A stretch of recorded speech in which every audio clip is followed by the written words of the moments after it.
Today, I want to come to you on the topic of how to survive as a leader. And not just survive, but actually thrive. Welcome in, everyone. If you are here for the first time, I'm so glad you're here. My name is Giovanna, Lady J. Ellison, and I am committed to helping you thrive in life and in business while keeping God first. I've been running a company to help we build extraordinary entrepreneurs all over the country. Been doing that for the past 11 years, and I absolutely love seeing you walk in divine alignment with your unique assignment. And when you get plugged into your purpose and the powerful anointing that is upon your life, there's so many great things that can happen. So I'm glad you're here. So be sure to subscribe and share this with a fellow leader, a fellow high achiever, someone who maybe they don't have a business and they just want to keep God first in their life. This is the place for you as well. Welcome in. So surviving as a leader, it's tough, isn't it? Thriving as a leader, there's so many challenges that we have. There's so many things that we are confronted with. People come to you as a leader for your knowledge, for your wisdom, and for your advice. And, it's an honor to be a leader. It is a great weight of responsibility.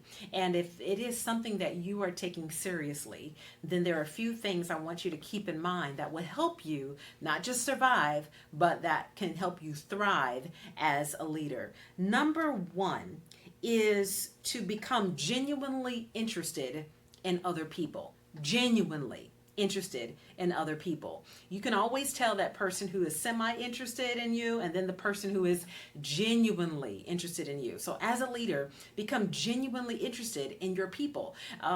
You may not be able to do that for everybody, but one thing I like to say is do for one what you wish you could do for many.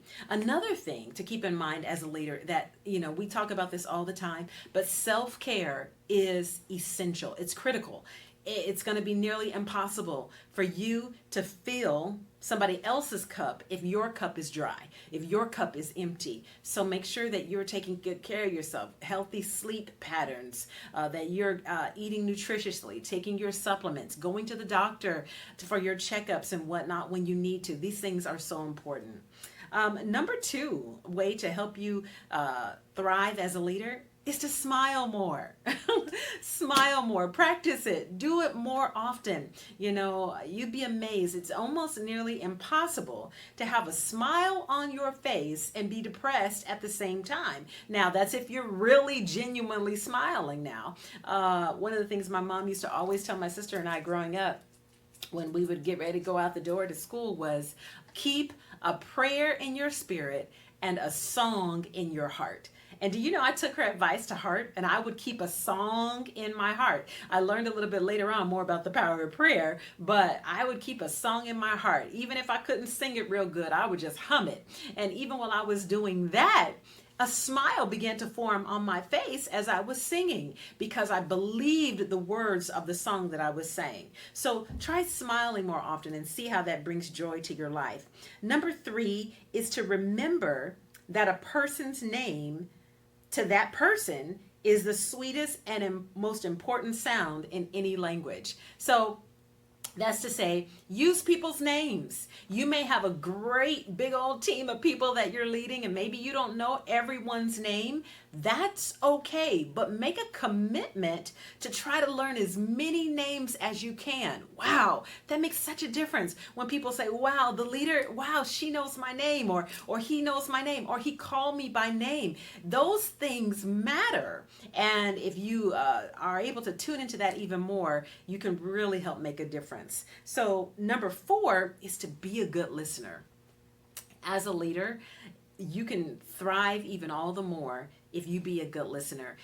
As a coach, I've been coaching for the last 18 years and business for the last 11. And I can tell you one thing, and that is listening to my clients makes all the difference because many times the answers are already within themselves. A lot of times I'll have a client say, hey, Lady J, what should I do about this situation? Or what should I do about that? And I'll listen really well to what they have to say. And then instead of jumping in there with my response, oftentimes I'll ask them another question.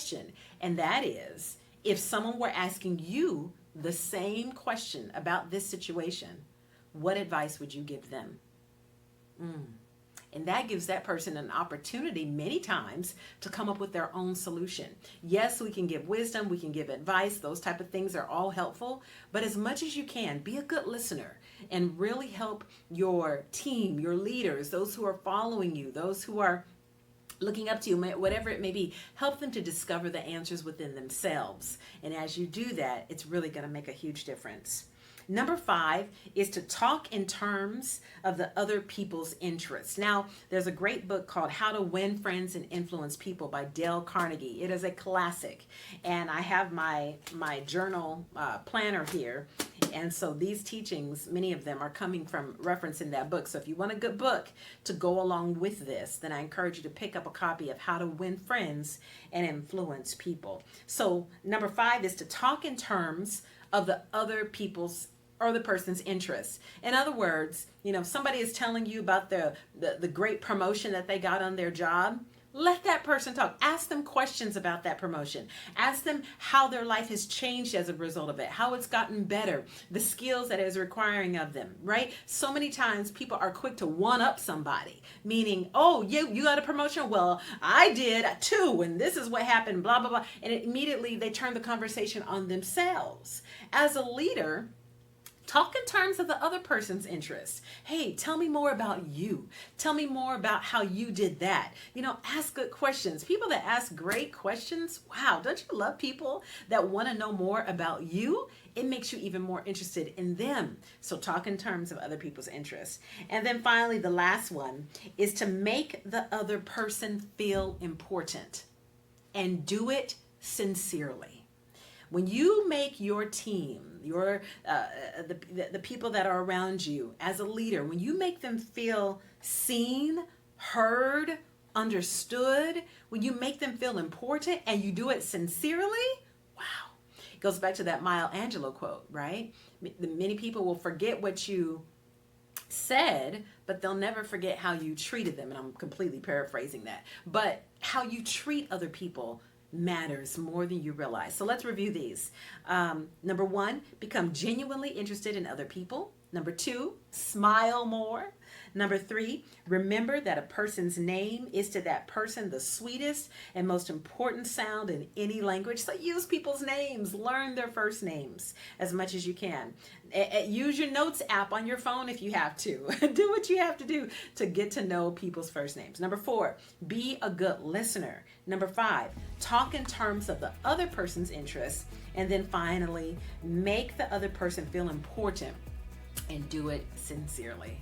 I hope that something was said here that can really help you thrive even all the more as a leader. Be sure to share this with someone else so that they can be inspired and help them go to the top in their life and business as well. Subscribe to the channel and remember, where God guides, God provides, and where God directs, God protects. Thanks for watching, and we'll see you next time.